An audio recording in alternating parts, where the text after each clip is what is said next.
सुरुवात आज नाशिकपासून करत आहे। हा कार्यकर्ता मेळावा आहे आपला। आणि मी आत्ताच सांगत होतो सगळ्यांना, मंचावरच्या सगळ्या नेत्यांना सांगत होतो, पदाधिकाऱ्यांना सांगत होतो की माझा सत्कार करू नका, अजून काम खूप करायचं आहे। सत्कार फक्त खासदार साहेबांचा झाला पाहिजे आणि इकडच्या शिवसैनिकांचा झाला पाहिजे, कारण ही लोकसभा निवडणूक निर्णायक होती। ही लोकसभा निवडणूक एक महत्त्वाचा एक टप्पा होता आपल्या देशाच्या इतिहासात आणि भविष्यात देखील। गेले 2 वर्ष संपूर्ण महाराष्ट्रात फिरत असताना, ठीक आहे बसतील, त्यांच्या माध्यमातून आपण देशभरात जातो। थोडं काढू दे फोटो। अनेकदा इथे नाशकात आलेलो आहे मी आणि आपल्याशी संवाद साधलेला आहे। मग ती शेतकऱ्यांसाठी असेल दौरा, कधी युवकांसाठी असेल, कधी महिलांसाठी असेल, कधी आपली निष्ठा यात्रा असेल। नाशिकमध्ये येणं जाणं राहिलेलंच आहे, तसं गेल्या 10 वर्षात झालेलं आहे। गेल्या 5 वर्षात म्हणजे सरकार असताना पण आणि नसताना पण इथे येऊन एक वेगळी ताकद, एक प्रेरणा घेऊन जात असतो। आणि आपल्याला आठवत असेल, ह्याच वर्षी वर्षाच्या सुरुवातीला काळाराम मंदिरमध्ये येऊन श्रीरामाचं दर्शन घेतलं आणि तिथपासूनची सुरुवात झाली आपल्या विजयाची। आता कोणी रोखू नाही शकत आपल्याला, कोणी आता अडवू शकत नाही, कारण महाराष्ट्र आपल्या सोबत आहे, महाराष्ट्राची जनता आपल्या सोबत आहे आणि महाराष्ट्राचा आशीर्वाद आपल्या सोबत आहे। आणि सुरुवातीलाच मी आपल्या सर्वांचं अभिनंदन करतो, जसं नाशिक या पूर्ण मतदारसंघाचं अभिनंदन करतो, त्यांचे आभार मानायला आलोय, तसं आपण सगळेच कार्यकर्ता, मग महिला पुरुष युवक युवती सगळ्यांचं अभिनंदन करतो की हा मोठा विजय आपण प्राप्त केला। ज्या मिनिटाला वाजे साहेबांना आपण तिकीट दिलं होतं, त्यांचा प्रचाराला सुरुवात झाली आणि ते फिरायला लागले। प्रश्न अनेक उपस्थित झाले की आपण कसं होणार, पुढे काय होणार। लास्ट मिनिटाला आपण उमेदवार दिलेला, शेवटच्या मिनिटाला उमेदवार दिलेला, पण जो काही एक लाट आपल्याला दिसायला लागली, जी लाट दिसायला लागली त्यांच्या सोबत लोकांची, प्रत्येक मतदारसंघातून जे 6च्या 6 विधानसभाचे मतदारसंघ आहेत जे नाशिक लोकसभेत येतात, सगळे जे काही सर्वे यायला लागले, सगळे जे काही रिपोर्ट यायला लागले, आपले कार्यकर्त्यांकडून रिपोर्ट यायला लागले, हेच सांगत होते की साहेब चिंता करू नका, आपला विजय हा पक्का आहे आणि तसा विजय तुम्ही करून दाखवला, विजय मिळवून दाखवला। यासाठी आपलं अभिनंदन करतो मी। अजून एका गोष्टीचं आपल्या सर्वांचं अभिनंदन करतो मी आणि ह्या देशाचं अभिनंदन करतो की ही लढाई जी होती लोकसभेची, आणि लढाईच होती, ही काही निवडणूक नव्हती, साधी सोपी निवडणूक नव्हती, लढाई होती। कारण आपल्या समोर जे काही बळ उभं होतं ते फक्त भाजपचं नव्हतं।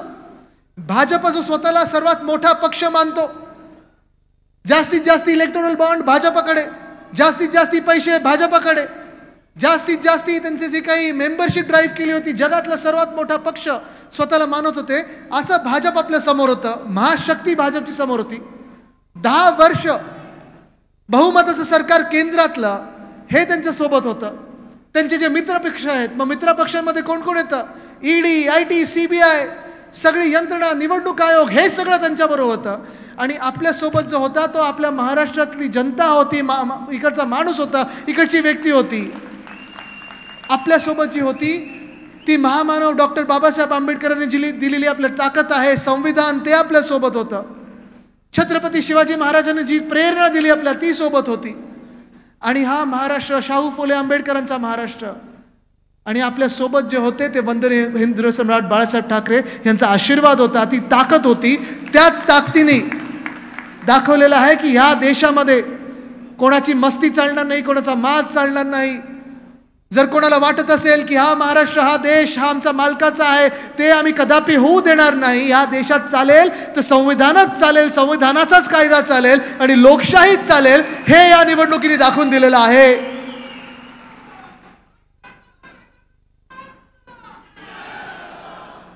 मला आठवतं जेव्हा एक्झिट पोल आले, 350, 400, त्यांची घोषणा तर होतीच, 400 पारची घोषणा होती। आणि आठवा मी इथेच येऊन नाशिकमध्ये येऊन काय सांगितलं होतं, आपली सभा झाली होती आणि ती सभा देखील एवढी मोठी सभा झाली होती, एक तर मी पोचायच्या आधी भरपूर पाऊस पडून गेलेला, धोधो पाऊस झालेला, आणि मग मला आठवतं पाऊस पडल्यानंतर मी फोन केले 1-2, मी बोललो विलासजी मी येऊ का? तर सांगतात या आदित्यजी काही चिंता करू नका, इकडे लोक कोणी हललेली नाही आहेत, हे पक्के आपल्या बाजूनी लोक आहेत, आपल्याला आशीर्वाद देणारे लोक आहेत, आपल्यावर प्रेम करणारे लोक आहेत, तुम्ही या आणि बघा इथे काय चमत्कार होतो तो. आणि मी खरोखर आल्यानंतर मला जे वातावरण दिसलं, मी एकतर कुठच्याही जिल्ह्यात गेल्यानंतर सहसा माझ्या गाडीची काच खालती असते, कोणी हात केलं की मी हात मिळवतो, बोलतो, विचारतो दादा काय चाललंय, ताई काय चाललंय, आणि सगळे मला सांगायचे तुम्ही एक राजा माणूस दिलाय, त्याला आम्ही दिल्लीत बसवल्याशिवाय राहणार नाही, हेच वातावरण त्यावेळी होतं. आणि त्याच वेळी मला आठवतं जेव्हा मी कोणाशी ट्रॅफिकमध्ये असताना बोलत असतो, काही असताना, ह्या गेल्या 2 वर्षात मला प्रत्येकाने सांगितलेलं, मग जातपात धर्म हे न बघता मला सांगितलेलं आहे की उद्धव बाळासाहेब ठाकरे ह्या व्यक्तीला सांग की आम्ही तुमच्या सोबत आहोत. जे घडलं तर चुकीचं घडलं, जे घडलं ते व्हायला नाही पाहिजे होतं. तुम्ही महाराष्ट्राला एक वेगळी दिशा दाखवत होतात, तुम्ही महाराष्ट्राला सुवर्ण काळ दाखवत होतात, महाविकास आघाडीचं सरकार होतं तेव्हा महाराष्ट्रासाठी चांगल्या गोष्टी होत होत्या, आणि तीच पोटदुखी भाजपची होती की महाराष्ट्र पुढे चाललेला आहे, आणि तेच भाजपला खटकत होतं की हा महाराष्ट्र पुढे जातोच कसा.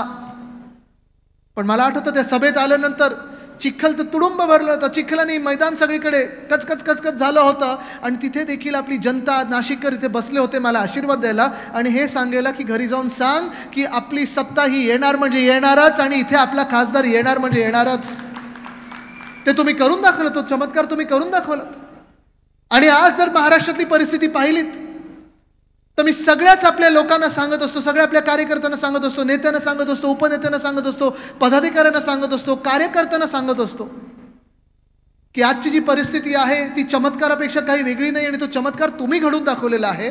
कारण चमत्कार असा झालेला, तुम्ही बघा, कोणाच्या दुःखात आपण आनंद मानत नाही, पण जगातला सर्वात मोठा पक्ष भाजप, ED CBI, विश्वगुरु सगळं त्यांच्यासोबत.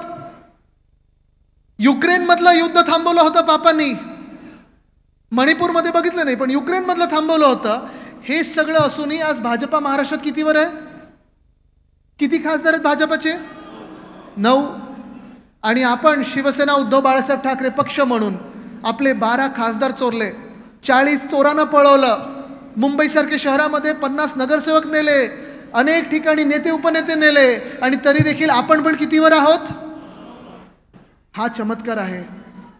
हातात काही नव्हतं, साम दाम दंडभेद सगळं त्यांच्या हाती होतं. जे काही धन होतं, तन मन धन बोलतं, आपल्याकडे तन होतं आणि मन होतं, धन त्यांच्याकडे होतं. ठीक आहे, तुमच्याकडे जरी राहिलं तरी तन आणि मन आमच्यासाठी महत्वाचं आहे, कारण हा महाराष्ट्र आहे. इथे आम्ही धनाच्या समोर झुकत नाही, ना दिल्ली समोर झुकतो. आम्ही इथे झुकतो ते आमच्या संतांसमोर झुकतो, आम्ही झुकतो ते आमच्या मावळ्यांसमोर झुकतो, आणि आम्ही झुकतो ते छत्रपतींसमोर झुकतो, नतमस्तक होतो त्यांना. पण आज जे चित्र आपल्याला दिसतंय महाराष्ट्रामध्ये ते हेच आहे की ही जी काही महाबिगाडी झालेली आहे, जे मिंदे सरकार आहे, जे खोके सरकार आहे, जे भाजप प्रणित खोके सरकार आहे, ह्यांची हकालपट्टी करतायत कधी जनता, ह्याच क्षणासाठी थांबलेले आहेत. भीती बघा त्यांच्या मनात किती आहे. मला तुम्ही सांगा जरा, ह्या शहरामध्ये शेवटची महानगरपालिकेची निवडणूक कधी व्हायला पाहिजे होती?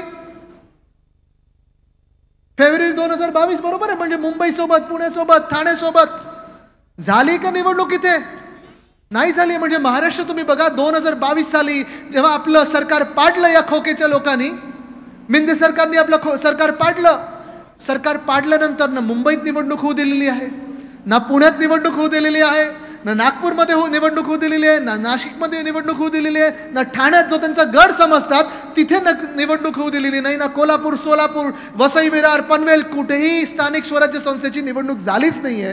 म्हणजे तुम्ही विचार करा जनतेचे काय हाल आहेत. आज पण येताना बघत होतो मी, गल्ली गल्लीत जात असताना इथे येताना काही वळणाच्या गल्ल्या होत्या, कुठे कचरा पडलाय, कुठे खड्डे आहेत, आणि खड्डे बुजवणार तरी कोण? कारण आज जर स्थानिक नगरसेवक नसतील तर जनता म्हणून आपण हे विषय घेऊन जाणार कोणाकडे, हा प्रश्न असतोच. आमदारांचे विषय बघत असतात, खासदार दिल्लीचे विषय बघत असतात, मतदारसंघाचे विषय बघत असतात. आता ह्या 2 वर्षात आम्हाला सगळ्यांना आमदारांना स्थानिक स्वराज्य संस्थेच्या विषयात हात घालायला लागलेला आहे, कारण नाईलाज आहे. आज आपण पाहतोय प्रशासक म्हणून जे म्युनिसिपल कमिशनर सगळीकडे काम करत आहेत, बट्ट्या बोल झालेला आहे कामाचा, चोथा झालेला आहे कामाचा, कुठेही काम सरळ मार्गाने होत नाहीये. प्रशासकाच्या माध्यमातून मिंदे सरकार असेल, घटनाबाह्य मुख्यमंत्री असतील म्हणजे स्वतः अलिबाबा असतील, हे सगळे महाराष्ट्र लुटायला निघालेले आहेत. आज मी तुम्हाला शब्द देतोय, ज्या दिवशी इथे निवडणुका होतील त्या दिवशी आपलं सरकार बसेल आणि त्या दिवशी सरकार बसल्यानंतर पहिलं काम आपलं हेच असेल की आणि ज्या ज्या शहराला लुटलेलं आहे त्या त्या अधिकाऱ्यांना आणि त्या त्या मंत्र्यांना जेलमध्ये टाकल्याशिवाय पण थांबायचं नाही. हा महाराष्ट्र आपण लुटू द्यायचा नाही. हा आपला महाराष्ट्र आहे. आपण जे लढत आहोत ते महाराष्ट्राच्या स्वाभिमानासाठी लढत आहोत. आपण लढत आहोत त्या महाराष्ट्राच्या आत्मासाठी लढत आहोत, महाराष्ट्राच्या अस्मितेसाठी लढत आहोत. पण आज आपण पाहतोय जी काही परिस्थिती आपल्या राज्याची करून ठेवली आहे. महानगरपालिकेच्या निवडणुका 2 वर्षात होऊ दिलेल्या नाही आहेत. रस्त्यात खड्डे असतील, पाणी कुठे तुंबत असेल, कचरा साचत गेलेला आहे, शाळांची जी परिस्थिती होत चाललेली आहे, म्युन्सिपल हॉस्पिटलची परिस्थिती होत चालली आहे. पण आपण जायचं तर कोणाकडे जायचं? वॉर्ड ऑफिसर अनेक ठिकाणी नेमले नसतात, प्रशासकाचे दरवाजे बंद असतात आणि मिंदेंकडे तर पोहोचूच शकत नाही. जर तुम्ही खोके घेऊन गेला तरी सांगितलं मी महाराष्ट्राला धोके देईन तर तुम्ही मिंदेंकडे पोहोचू शकता. तुम्ही सांगितलं महाराष्ट्राच्या हिताचं बोलत आहे तर तुम्ही मिंदेंपर्यंत पोहोचू शकत नाही. ही आज परिस्थिती आहे, दुर्दैवी परिस्थिती आहे. आज परिस्थिती ह्या महाराष्ट्राची काय चालली आहे? आपण आता मी येताना पाहत होतो, वाजे साहेब हा आपल्याला दिल्लीत विषय घ्यायलाच लागेल आणि आपण घेतलेला आहे विषय, तरी देखील आता काहीतरी मोठा विचार करायला लागेल. जे 3 महत्त्वाचे महामार्ग आहेत आपल्या राज्यामध्ये, मुंबई गोवा महामार्ग असेल, मुंबई नाशिक महामार्ग असेल, मुंबई अहमदाबाद महामार्ग असेल. कधीतरी ह्या गद्दारांनी ह्या रस्त्यावरनं पळून गेले असते गुवाहाटीला तर कळला असता हा रस्ता कसा आहे. पण आज मी सांगतो इथे, गडकरी साहेब कधीतरी आमच्या रस्त्यांवर या, तुमच्याचकडे हे खातं आहे, किती वाट लागली ह्या रस्त्यांची जरा पहा. कदाचित तिथे हाड वैद्यांचं दुकान सुरू करायला लागेल, दवाखाना सुरू करायला लागेल, अशी परिस्थिती आहे.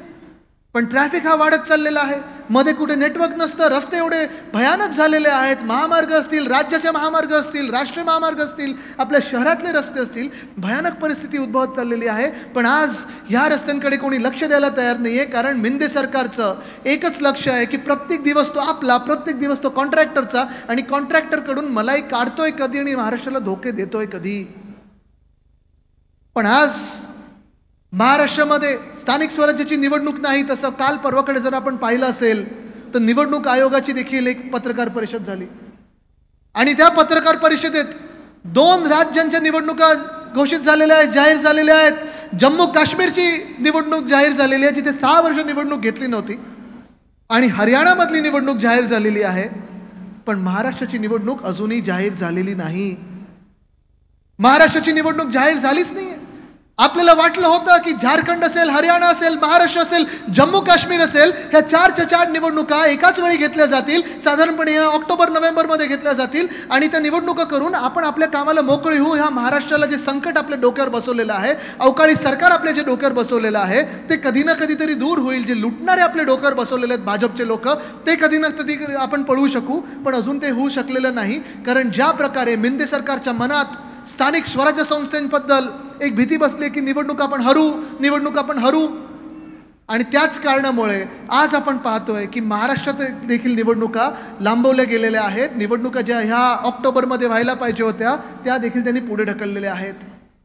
या सरकारला आता नैतिक कुठचंही कारण राहिलं नाहीये निवडणुका पुढे ढकलण्याचं. नैतिकता राहिलीच नाही. तुम्ही कुठच्या अधिकाऱ्यांनी बसताय त्या सरकारमध्ये मला सांगा. ज्या महाराष्ट्राने तुम्हाला नाकारलेलं आहे, ज्या महाराष्ट्राने भाजपाला नाकारलेलं आहे, ज्या महाराष्ट्राने फुटलेल्या मिंदेंना नाकारलेलं आहे, ज्या महाराष्ट्राने फुटलेल्या राष्ट्रवादीला नाकारलेलं आहे, कुठच्या अधिकाऱ्याने तुम्ही सरकार चालवत आहे? एक दिवस पण तुमचा असू शकत नाही. खरं तर राजीनामा द्यायला पाहिजे होता आणि निवडणुकीला सामोरे जायला पाहिजे होतं, पण निवडणुकीला सामोरे जाण्याची हिंमत नाही. म्हणून प्रत्येक दिवस हा आपला, प्रत्येक दिवस हा कॉन्ट्रॅक्टरचा, प्रत्येक दिवस लुटण्याचा महाराष्ट्राचा, हे त्यांनी ठरवून महाराष्ट्राला लुटायला घेतलेलं आहे. आणि लुटायचं ते कसं लुटायचं ते किती लुटायचं? कुठेतरी लाज असायला पाहिजे, कुठेतरी खद्द असायला पाहिजे, कुठेतरी एक शरम असायला पाहिजे. पण ती न ठेवता आपण पाहतोय प्रत्येक गोष्ट आज एवढी भयानक वळणावर निघालेली आहे. प्रत्येक विषय जो एका भयानक वळणावर निघालेला आहे.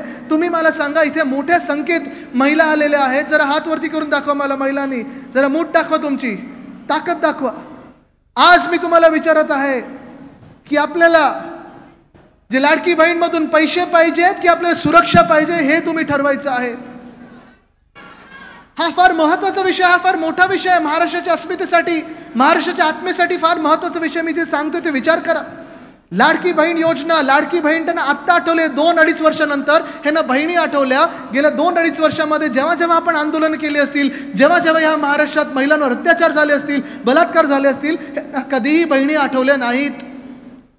खरं तर तसं पाहिलं गेलं तर सुरुवातीपासून आम्ही ओरडतोय, सुरुवातीपासून आमचं आंदोलन सुरू आहे, सुरुवातीपासून आम्ही हाच विचार घेऊन पुढे आलेलो आहे की ज्या सरकारमध्ये, ज्या मंत्रिमंडळामध्ये 2 असे मंत्री बसवलेले आहेत, एक ज्यांनी महिलांवर भयानक अत्याचार करण्याचे आरोप आहेत.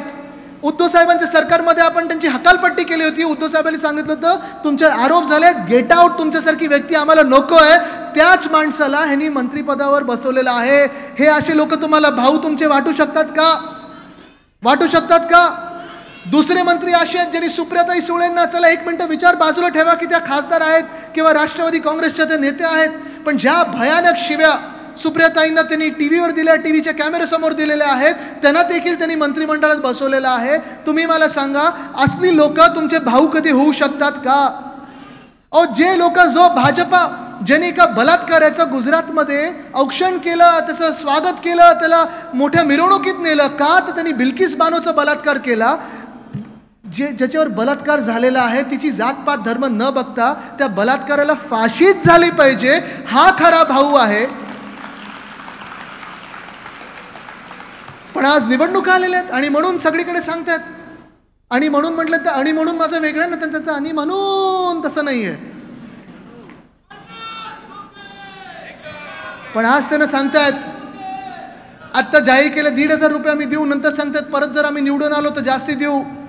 घटनाबाह्य मुख्यमंत्री महोदय, मी तुम्हाला सांगत आहे, हिम्मत असेल तर वाढीव आत्ताच द्या, खोटं बोलू नका.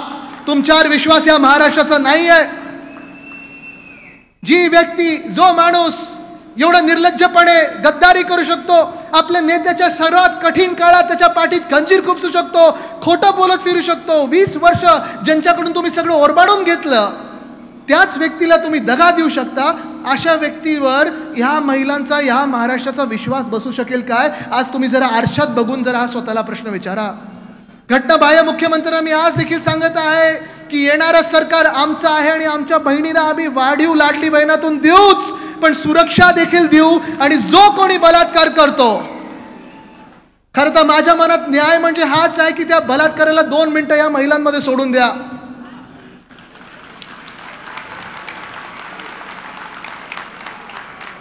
2 मिनिटं तर कालच्या बदलापूरच्या रेल्वे स्टेशनमध्ये सोडून द्यायला पाहिजे होतं. पण किती भयानक प्रकार आहे, किती विचित्र प्रकार आपल्या महाराष्ट्रात झाला.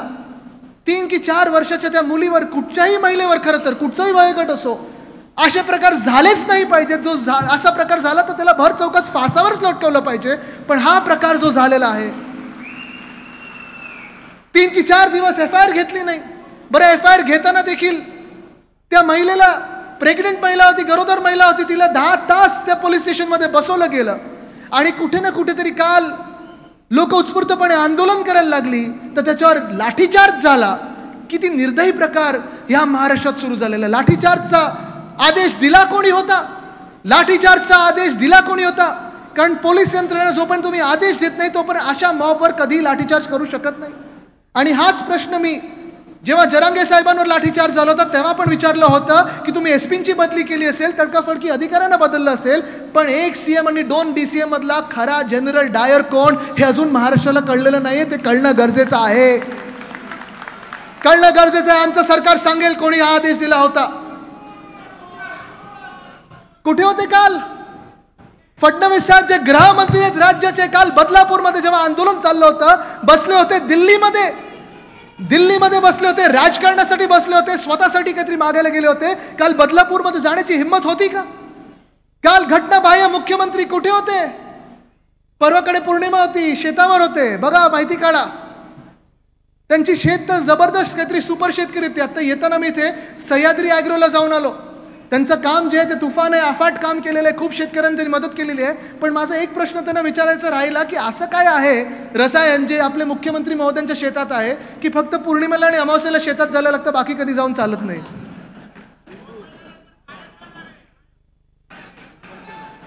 पण काल गृहमंत्री कुठे होते? दिल्लीत बसले होते. मुख्यमंत्री घटनाबाह्य कुठे होते? शेतावर बसले होते. काल ज्या महिलांवर, तिथे ज्या स्थानिक आंदोलकांवर लाठीचार्ज झालेला आहे, त्याच्यासाठी मुख्यमंत्र्यांनी माफी मागितली आहे का? तिथे ते एक स्थानिक त्यांचे मिंदे गटातले नेते आहेत वामन म्हात्रे, त्यांनी काय सांगितलं माहिती आहे का? इथे पत्रकार महोदय आलेत, सगळे पत्रकार मित्र आलेत. एका पत्रकार महिलेला त्यांनी विचारलं, तू असा प्रश्न का विचारतेस, तू एवढं रिपोर्टिंग का करते, तुझा काही रेप झालाय का? हे मिंदे सरकारवाले आपले कधी भाऊ होऊ शकतात का? लाडके भाऊ कधी होतील का? महिलांना विचारतोय आम्ही आज, होऊ शकतात का?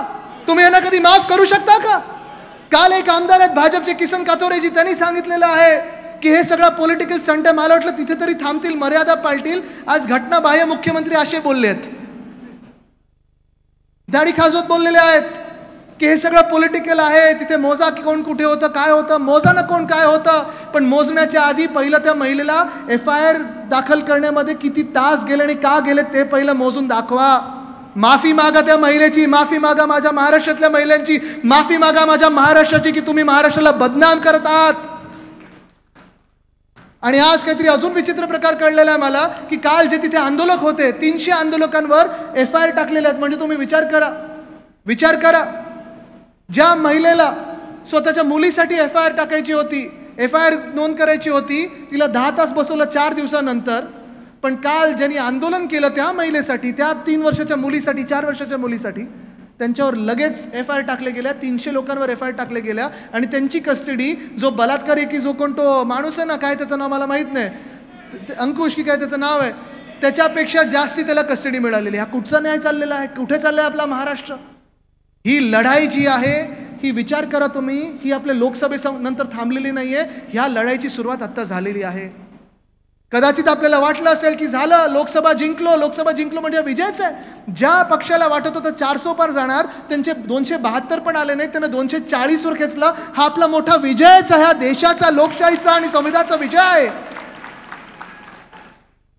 आंबेडकर प्रेमी जनतेचा हा विजय आहे. पण आज ही लढाई थांबलेली नाही, कारण या महाराष्ट्रामध्ये देखील संविधानाला बाजूला करण्याचा पूर्णपूर प्रकार चालू आहे. 2 वर्षापासून सुरू आहे. ज्या मिनिटाला एक अवकाळी सरकार आपल्या डोक्यावर बसवलं गेलं, एक घटनाबाह्य सरकार, एक महाराष्ट्र द्वेषी सरकार आपल्या डोक्यावर बसवलं गेलं, त्या मिनिटापासून संविधानाची लढाई आपली सुरू आहे. आपल्याला आठवत असेल उद्धव साहेबांनी त्यावेळी सभा देखील घेतली होत्या, वज्रमूठ संविधान रक्षणाची. ही सभा महाराष्ट्र स्वाभिमान सभा जरी असली, महाराष्ट्राच्या स्वाभिमानासाठी असली, तर ही सभा त्या संविधानासाठी पण लढत आहोत आपण. कारण इथे जर पुन्हा एकदा त्यानं जिंकून दिलं तर हा जो अन्याय आपल्या डोक्यावर बसवलेला आहे हा कायमचा आपल्या डोक्यावर राहील. आज महिलांचा विषय जसा आहे तसं शेतकऱ्यांचा विषय तर आहेच. याच नाशिकमध्ये आंदोलन झालं होतं की कांद्याची निर्यात बंदी गुजरातमध्ये पहिली हटवली, मग महाराष्ट्रात हटवली. का अन्याय हा महाराष्ट्रावर होत आहे? का असा राग तुमचा माझ्या महाराष्ट्रावर आहे की सगळं काही गुजरातला मिळत आहे पण महाराष्ट्राला कमीत कमी मिळणार? तुम्ही मला सांगा, जसं शेतीमध्ये हे सगळं होत असताना उद्योग क्षेत्रात या नाशिकमध्ये मोठ्या MIDC आहेत.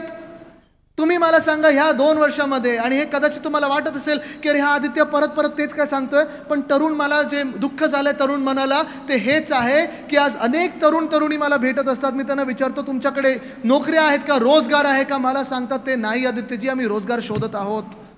आत्ता गाडीमध्ये मला एक बातमी कळली की एक इंजिनियर 24 की 25 वर्षाचा घर सोडून गेलेला आहे, मोबाईल घरी सोडून गेलेला आहे. का? तर त्याला नोकरीच मिळत नाही आहे महाराष्ट्रामध्ये. आणि सरकारने काय स्कीम आणली आहे, इथे नाही जर्मनीमध्ये तुम्हाला आम्ही नोकऱ्या देऊ.